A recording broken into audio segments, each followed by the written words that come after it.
inkabi yevangeli elazana belungu lisenze indaba sivale kamehlo kwilifa laphi sivule kamehlo kwilifa laphi. As a result, we became useless and we became poor, and today we have nothing. They destroyed what you call community. Banxolele indawo uhlala kuye eDuncan village nalapha nasemdantsane. It's not a community. Hallelujah. Yindawo amabhulu ayeyenzela ukuthi kuhlale abantu bengqesho. Hallelujah. Abantu bantwana ukwenzela kwa belula uyofika phi emsebenzini. But kwalahleka lento ethi a community. Datuthetha ngantoni? KwaXhosa umzekelo lula when you're talking about a community. Yilando ithi it takes a village to raise a child. That is a community. Kwaxhekeka lonto ayichitha amabhulu yaphela. Kwathi cwaka. Kwabakho ntoni? Indawo zokuhlala ntoni? Abantu bantoni bengqesho. Yilonto sithi edolophini asinayo ingqiqo yoba yintoni i-community. As a result, ndingambukela umuntu esonzakala as long as engelogazi lam. Ndingambukela umntana ebulawa ehlinzwe reyithwa as long as, because kwaphela ntoni? A community. That's why xa uphuma endlini next door kunomfana omdala unomntana omncinci unekhalo intombi ngabe safe na, because yaphela lanto ethi it takes what? A village to raise a child. That's why namhlanje sesinabo nabantu ekuthiwa balala ezitratweni kodwa banamakhaya. That's why indawo zethu siyakwazi ukugcina otata bethu bayichitha imali yonke engakhangazi endlini azothenga ukudla. Akho nesazela kumama weshibhini ukuthi indoda ukagrocery endlini goduka. But kuphela ntoni? A community. Hallelujah. Now siphila kwixesha elinzima elinjalo, and asikwazi that singazibuyisela ngoba indawo esihlala kuzo azenzelwanga to build what? A community. Zindawo zogoba ityholo. Hallelujah. Zindawo zexeshana awunawukwazi nozondla ncam ngoba umhlaba ukho akho nto unayo. Hallelujah. But a community yayiba ngabantu abanye ufumanisa intoba bayazalana, umnombo wabo wayakwazi ukuthi bawulande bawuhlanganise. Hallelujah. But when we lost the identity of us as a community, kwangena ezinye inhlanga sazothatha ilifa, because ingxaki kuqhekeke ntoni? A community. Sadilizwa sazintsasa. Namhlanje lokishini sihlanga-hlangene. Dalo bayijabula soup. Sihlanga-hlangene. And one cannot trace intoba liphi ilifa lakhe lasesintwini. As a result, ivangeli salenza angabi namandla, because seyame ngelifa lasezulwini. Uba kunomoya oyingcwele, uba kuyakwazeka ukuprofeta, Thixo uba kune word of knowledge, let it locate liphi lifa lasesintwini. Uthixo uvusa uNehemiah kwixesha elinjalo, ixesha elinzima, basekhona nabantu endlini. Ixesha apho wekudilizwe a community, abantu bazimbacu, kodwa uNehemiah wathi wavuka ukuthi kunegquntswana ethe labuyela kwilifa. Wathi xa nithi indonga zidilekile, masakheni indonga, so that once again we can become a community. Hallelujah. Basekhona abantu endlini. uNehemiah xa ufunda ngaye ndiphikisana noThixo ndithi Nehemiah was not a prophet, and you never spoke to Nehemiah. Thixo, you don't understand prophecy. You think prophecy only comes when you hear the audible voice of God. It's an opticity. Yenza. But there is another side of prophecy. Kandibeka enhlizweni intshisakalo endithi kandibiza is morality. Ukufuna okuhle okulungileyo, ube nenhliziyo elangazelela okuhle nokulungileyo. Waqala wabalela intshisakalo ngesizwe sakho wabo, and it burned inside of him. He cried walila for days. He fasted and prayed for days. That Nkosi, ndingazivusa njani indonga zesizwe ezidilikileyo? Basekhona abantu endlini, basekhona abantu endlini. Hamba nami khona apho ndiyakhona.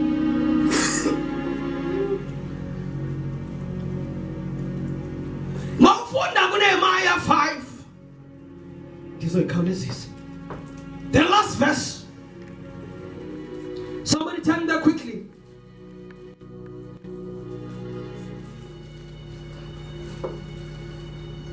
Verse 19.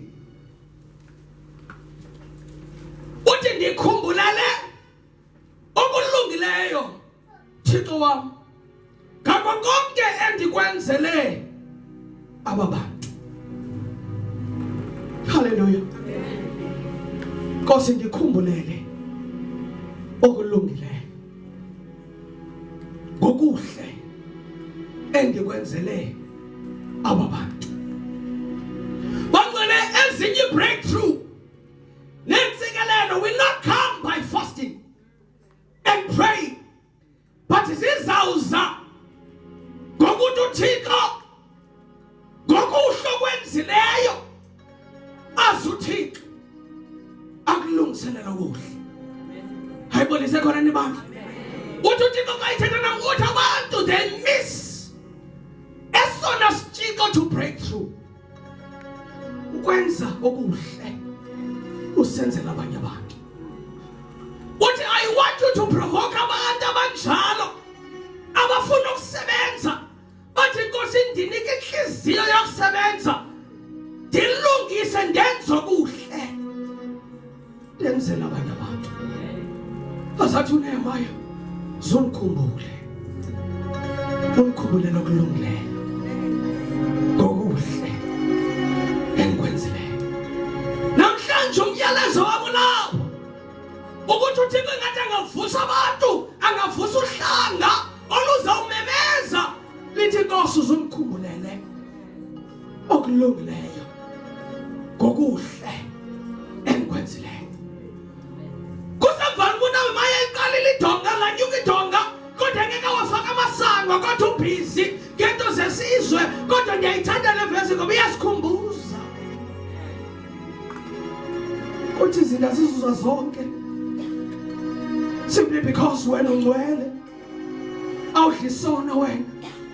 But kuneverse uYesu alibizayo athi umthetho ndiwuquka kule nto, athi thanda sithande nabantu. Wathi blessing yethu siyixhoma phi? Ekuthandeni uThixo silibala ukuthi ayiphelelanga la verse. Ngoba ithi kwaleni ngezantsi iyafana nalingenhle. Ithi wandula uthanda abantu. Njengoba usithanda nawe. Why? Sidliswa kangaka but asinayo into ethuka kuthanda abantu. Sekushunyelwa kangaka iSunday neSunday, but where do we fail? Where do we fail? Ngoba ilizwi liyasithuma lithi anganothanda abantu. Where do we fail? Why sifumana kudilika indonga sikhona? Why? Why? Why? Emanqele bayeza, oh bless me. Ndiyayazi abanye abantu bazele bona utata utafika nini ekushumayeleni ngo bless me. Khawume ndiyaya kubo kodwa ngoku ndisanyusa indonga. Ngoba uzayibiyela kanjani intsikelelo indonga zidilekile. Abanye balapho ushiye i-big screen TV endlini kodwa uqinisekanga uzawubuya ikhona. Ngoba indonga zidilekile. Indoda yakwazi ungena kumzengo engowayo. Ithatha into engakhange iyoyithenga evenkileni. Ihambe iyoyithengisa nge-2 rand. Because we lost a sense of what is a community. Yabanqela uba ndingayishumayeli le nto sokhokhela ibandla eliqhwalelayo. Sokhokhela ibandla eliqhwalelayo. Sokhokhela ibandla eliqhwalelayo. Uthi uThixo abantu bangasakhona sendiyeka. Uthi le ndawo uhlala kuyo ngenxa into kunguThixo yaye kuwe kunobukumkani bukaThixo. Awuthi xa uyibiza uthi ndihlala eMdantsane. Hayi uzandiva. Do you mean? Awuthi ndihlala eDurban Village. Kanguthixo. Ugcwele ubukumkani bukaThixo. Kodwa uThixo uthatha umnqa. Uthi jonga yiDurban Village ehlala kuwe. Awuhlali eMdantsane, yiMdantsane ehlala kuwe because you are God. Because you are God. Because you are God. If you can stand and begin to decree, I tell you that God will stand and begin to change things. Ngoba kaya jonke eMdantsane, akathi uhlala eMdantsane, kodwa uthi eMdantsane ihlala kuye. Kodwa uThixo uvusa abantu kwezinsuku abazawuma bathi ngenxa into ebihlala kum in my belly. There are rivers of living waters that are flowing over Tanzania right now. As I stand, Kulemfula, and now you're Pescatangan village right now. You begin to decree things because you understand. NdinguThixo uthi uYeshu anhlali kwindlu ezenzwe ngezandla zabantu. What it meant is that anhlali eMdantsane. Ndiyekeni ngiyolala enhlango, ngiyolala emahlathini ngoba kaloku isixeko singaphakathi kuwo. Isixeko akukho kuso kodwa sona sikuwo. Haya bandiva. The moment you realize that isixeko sikuwe, you begin to see things in a different way. Uqala uzibona uzilocate in a different way. Umimzamo omhle mntanami iphalala uthi kuzayibuza kuwe ngoba ukubeke khona ube ngenjongo yokuthi uyazi ukuthi there is a prophet. KunoThixo endimbekileyo emzamo omhle, kunoThixo endimbekileyo asiphunzane, kunoThixo endimbekileyo. And this is why, even though we are broken as a community, but because there is somebody who represents the kingdom of God, God is able uthatha abantu abazinsaza abalahlekileyo aphinda abahlanganise ebukumkanini and build a heavenly community. A heavenly community. But abantu bebengasani kodwa athi ngudadewethu wena. Nantoni nendityayo yodliwa nakuwe. This is why kwafa indoda nomfazi ngokuxoka kubazalwane ukuthi into zabo bazithengise ngamalini. It is because the Holy Spirit was offended that he seeks to destroy the community. Who is God? Ananias no Sapphira bafa kakubuza into yoba niyanqinelana uba yinto enizanayo le to the community. Banqinelana bathi yes. Why?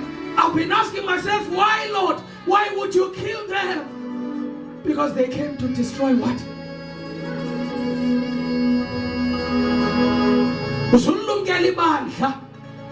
That is a community.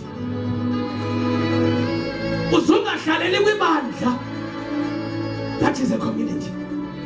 This is why after Easter, what to take on is time for unity. Kunezinto uthika afuna uzenza kodwa ulinde sibe yinto.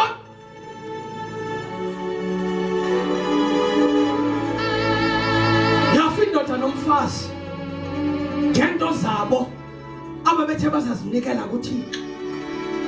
Because uThixo ukhusele ntoni? Ufundisa ntoni? Stand as a community.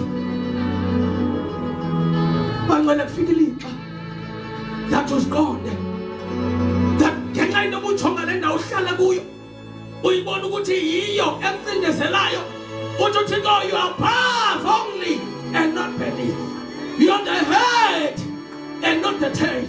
It means le nto awukho kuyo yona imali ikuwe. This is why unencwina ngethaisi. It is because in your belly ufa isikhalo zabantu abadinga uYesu. Ufa isikhalo. These are the cries ezafika kuNehemiah mama ehlele ebhodwe kukumkani enento zonke eyikhaphela kakumkani emane emthelela iwayini kumkani ehola imali ezinkulu. But even though he was in a place that was comfortable, but in his belly there was something that made him uncomfortable, that was crying inside of his belly. Ithi kunento engaphakathi kuwe ekumele ukuthi uyihlambule. Bangcwele, the time has come ukuthi sive incwina yesizwe esingaphakathi. Uthi xa kuRebecca, the reason kunokhushululo esiswini is because there are two nations inside of you. Siyaphikisana. Bangcwele, ngaphakathi kwethu kunesizwe, kunabantu ababotshelelwe ukuthi noma siyathanda noma sithandi angeke sizahlukanise nabo. Ngenye ilanga sizophendula kuThixo athi uThixo thonga indlela abayihambayo, because you never realize that something must be born out of your belly. This is why we have Isaiah 9 verse 6. As a son is born, and upon him the government. He sees you as the government. Hayo sasa, hayo ona maphosa, but ubona bani, ubona thina as what?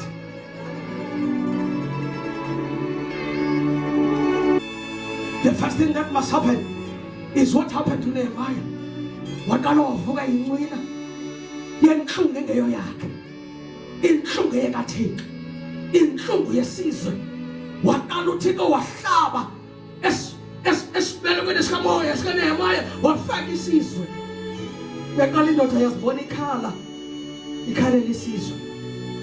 uNehemiah ngexesha eza kwakhe indonga azangathi ndifuna those who are full of faith. Zangathi ndifuna aba who are full of the Spirit. All that he was looking for was morality. Abantu abafuna ukwenza okuhle.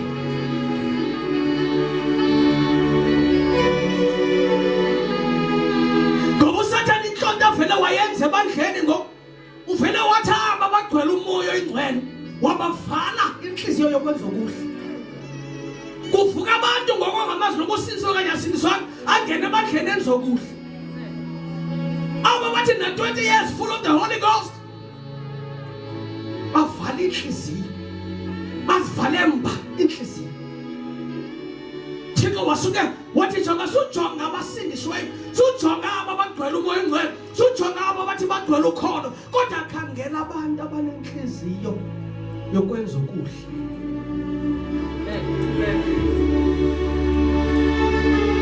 Tis that time, Manuel. Tis that time. Kuthi uThixo asibonise abantu abathi ndinenhliziyo yokwenza okuhle, asihlanganise ukuze sihlangule isizwe. Ngoba uThixo isizwe usifake ngaphakathi kuthi. Kwabanye siyancwina bathi abangalala ebusuku, abanye indlebe zikamoya zithe zavaleka, abasavi izikhalo zensana ezingesenayise. As long as I have money to feed my own children, I am fine.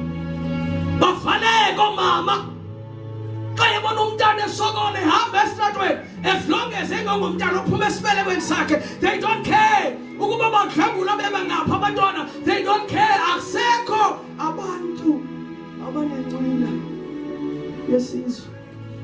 Siliziko lokuziphatha kakuhle loMzantsi Afrika. It means if abantu bethu are going to be able to turn from their wicked ways, then we are that voice. We are that voice. We are that voice. We are that voice. But the question is, uyayiva incwina ngaphakathi kuwe? Uyayiva incwina ngaphakathi kuwe? Kuvuka abantu besiya kuNehemiya bathi ngenxa yokubulaleka sancama konke, sathinjelwa imizi, sathinjelwa amasimi ngabantu esibaziyo, asenanto. Nehemiya rose waya kubo ngoba iyamdla lento, wathi ngicela sibuyisele abantu enithimbe kubo ngoba eli lixesha lokwakha. I'm saying that because if you can stop for a moment to focus on noba ufuna ntoni for wena, ukuvumela incwina yesizwe ivakale kuwe, uThixo will restore even izinto zakho ezithinjiweyo. Ngoba sonke silapha nje, we lost something. We lost something. Banye bakhala ngabazali kodwa indlela wasuleke ngayo mama notata ibuhlungu. Omnye ukhala ngemeko emsebenzini, indlela engahambe ngayo emsebenzini ibuhlungu. Sonke there is something esiswele. But God is saying, I have something that will unify you. Ithi yawunihlanganisa iyolanda into zene bezibili.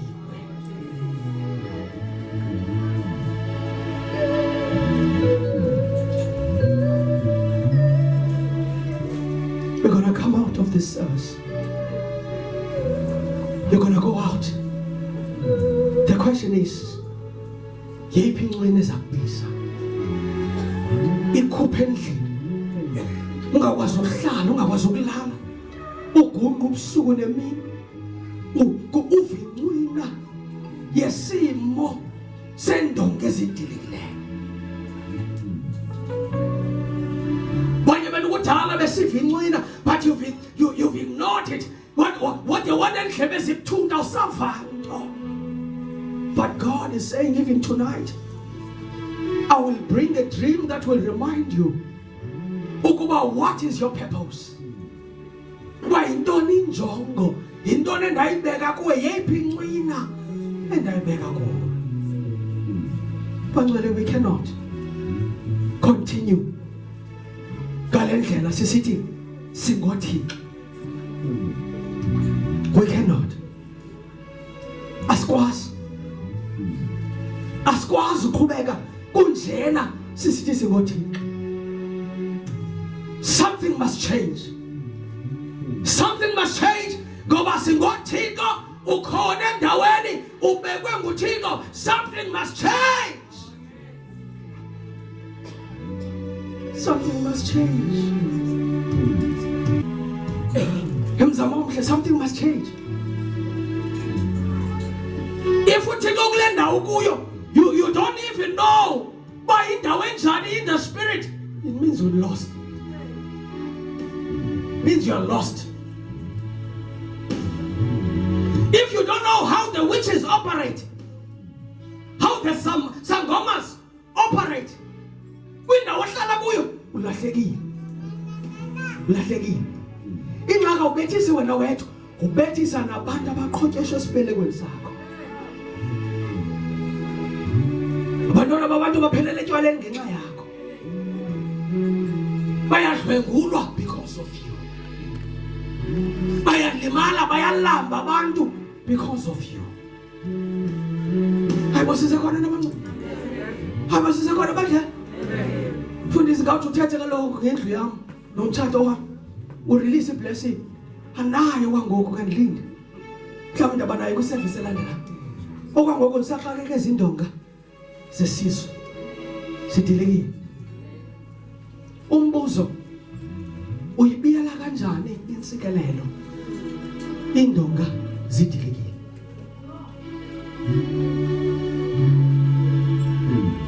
Ngoba sithethe ngandonga nje in the physical.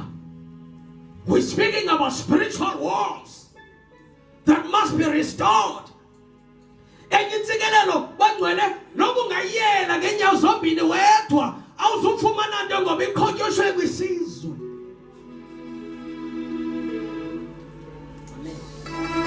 Abandivi sendiyaye kunezinto zawuya kuthixo uyincame kanti kubotshwe ntoni ifamily. Kanti kubotshwe ntoni the community. Kanti kubotshwe isizwe. Uthandaza uncame.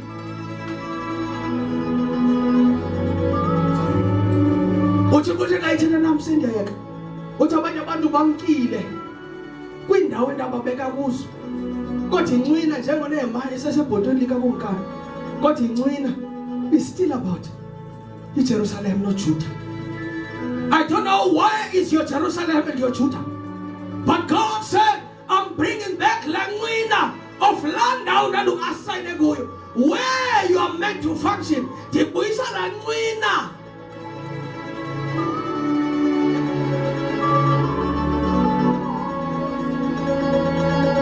Umtshato wakho uzawulunga ngoba ungene endimeni. Ungene entsimini. Uphakamise idonga lesizwe elijikileyo. Lento ifunayo ukuthixo iza kwenzeka ngokuthini uphakame ungene endimeni wenzeni. Cela sibeke izinyawo sizothandaza.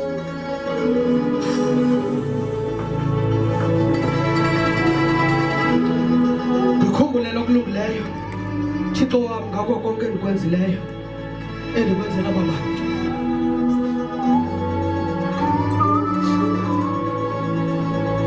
Nomntu lapho uThixo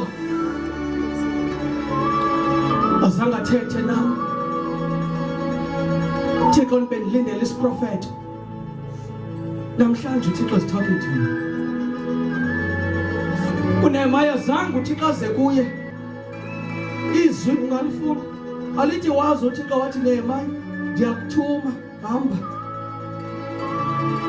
But inside of him kwanqina isizwe.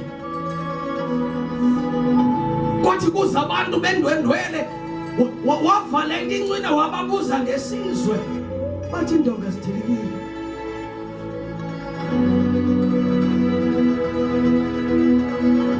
Eyona ngxaki yethu apha bangcwele is that this is a prophetic church. Usengxakini because this is a prophetic church.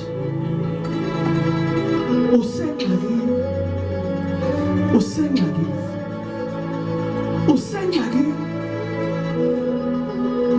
Ukhethe ibandla lerongo.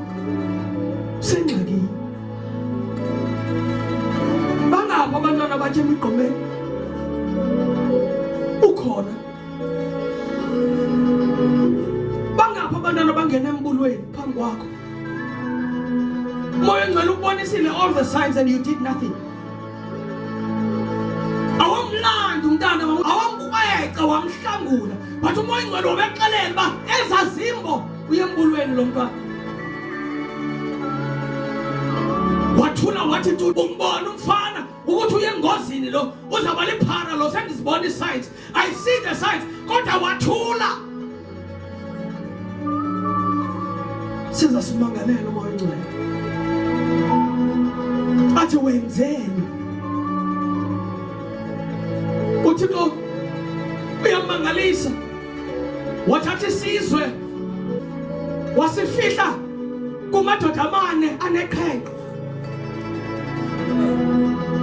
andiyazi abantu xa bekujongayo leliphi iqhenqa abalibonayo apha kuwe mhlawumbi ufunwa ngabantu bayakucekisa abakubonela intweni bakujonga ngathi ngumntu oneqhenqa but ngaphakathi kuThixo ufihla isizwe